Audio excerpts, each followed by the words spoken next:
Hello, it's so nice to see you again. I'm Noreen Burke, owner of Call Clutter Fairy Home Organizing, and this is my YouTube channel, The Crafty Organizer. Today I want to show you a couple of things that I got at the Hobby Lobby 75% off clearance sale and how I'm going to change them up.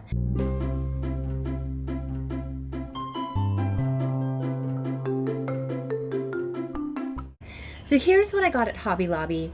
I think these things were super cute.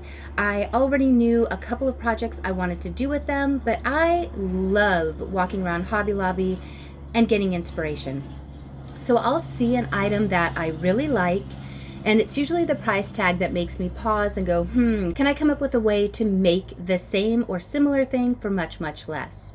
And this particular chalkboard that I found, I put in my cart because it was 50% off, so it was normally $20.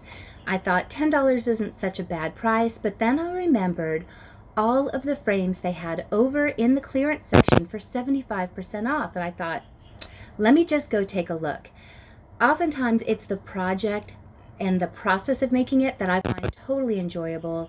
It's very therapeutic for me, so even if it ends up being about the same cost at the end, I got to have a project that I really enjoyed, and I got to share the process with you. So in this particular case, I found this frame that was just about the same size for $4. That's what we're going to do first with this little project, is duplicate this chalkboard.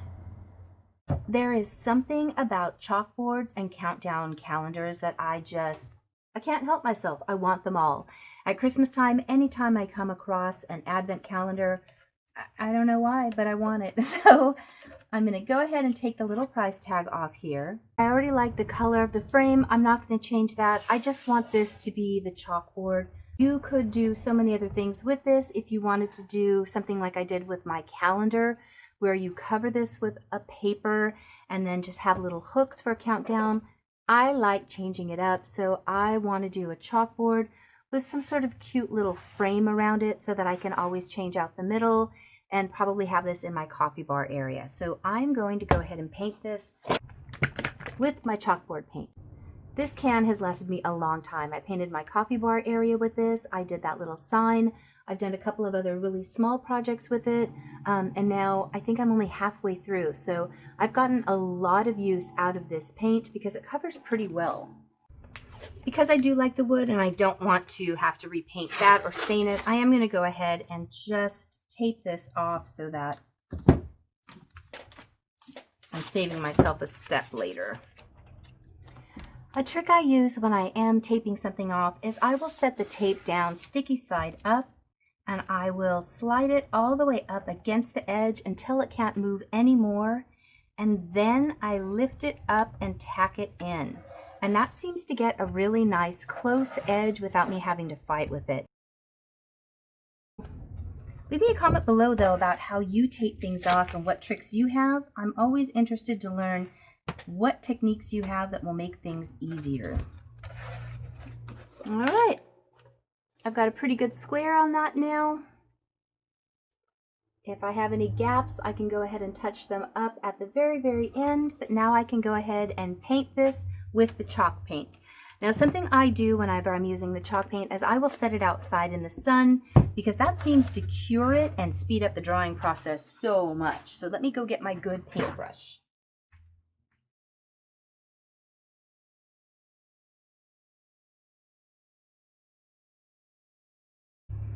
I remember the first time I used chalk paint, I got really nervous because it looks blue when you first put it on, very blue, a very navy gray blue. And I thought, oh no, it's not going to turn out, but it's fine. It dries black. You just have to put usually 2 coats on it. And then the other thing, if you haven't watched my videos before, you have to prep chalk paint if you want it to work. So stay tuned for that, and I'll show you how to prep the chalk paint so that you always get the perfect seal on it. All right, now that I've got that done, I'm going to go ahead and set it in the sunlight to let it dry. While that second coat of chalk paint is drying in the sun, I go ahead and get my Cricut out to design my frame. It was a quick print, and I just weed out all of the little wheat leaves that I had. Now, this is the most satisfying part of a paint job, isn't it? So I peel off the chalk paint. I'm really happy with the way this looks. And it could be done here, but I very much liked the frame that I found at Hobby Lobby. And I just, again, I found this on Google and got to cut it out on my Cricut.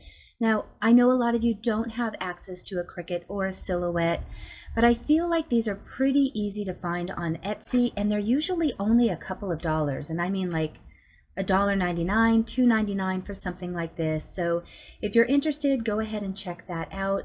I know the Daily DIYer has a shop where she sells things like this. Now here is how to prime your chalkboard, and this was something I didn't know for a long time, but after you paint something, you need to fully cover the surface with chalk. And because I had a vinyl sticker on here, it was a little bit trickier. I had to get my finger in and really work it through where the vinyl was. But once you get chalk everywhere, just buff the remaining chalk in until you get a pretty even gray color.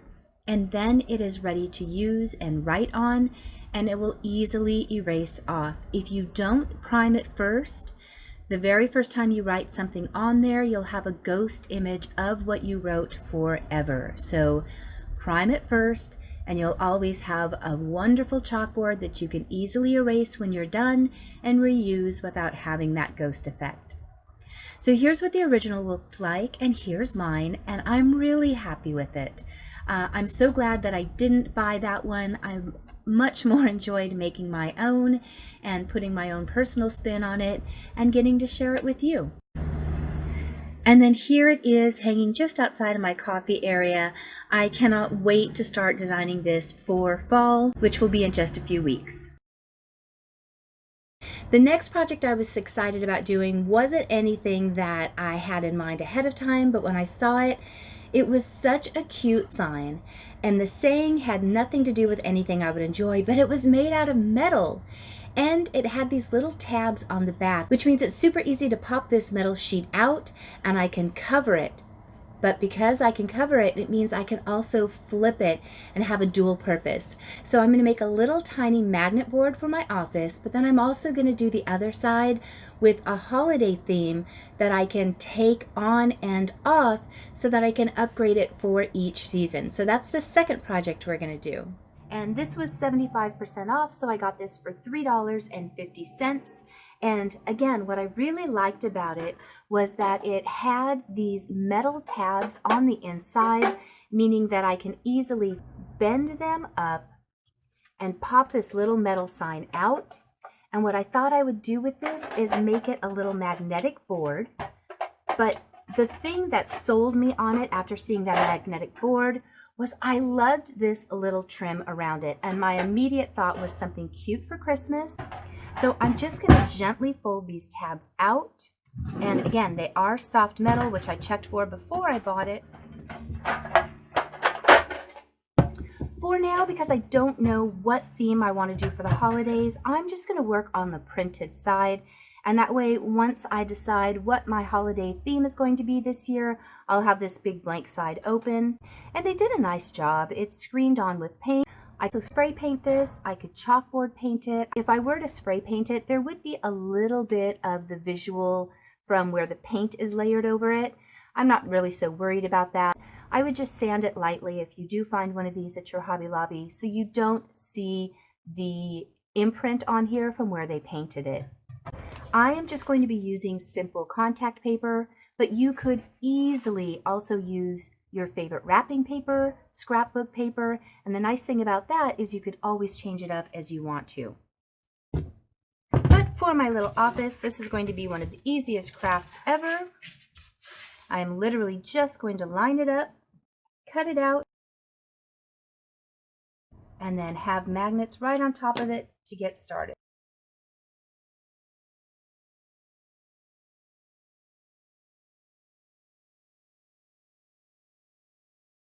I love working with contact paper.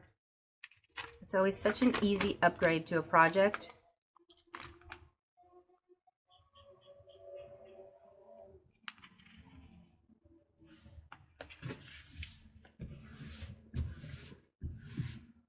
It literally didn't get any easier than that. Now you can see the image through a little bit, which I'm not so worried about. Again, this is for my office, just something cute to hang on the wall, and that way I have a place to put all the quick notes. Now if you ever do get the bubbles on here, just get a little X-Acto knife and gently pierce it, and that gives an outlet for the air to go through and gets rid of all of those little bubbles. Magic!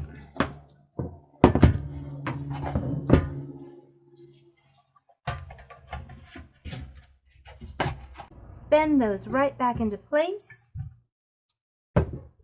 And I now have a cute little upgraded thing for my office. I pulled out my miscellaneous magnets from my box. That is how easy that project was.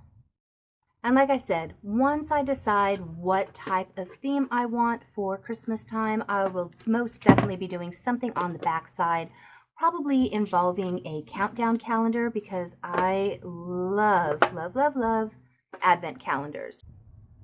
Now, if you're not able to find one of these at your Hobby Lobby, that is okay. I have an alternative for you.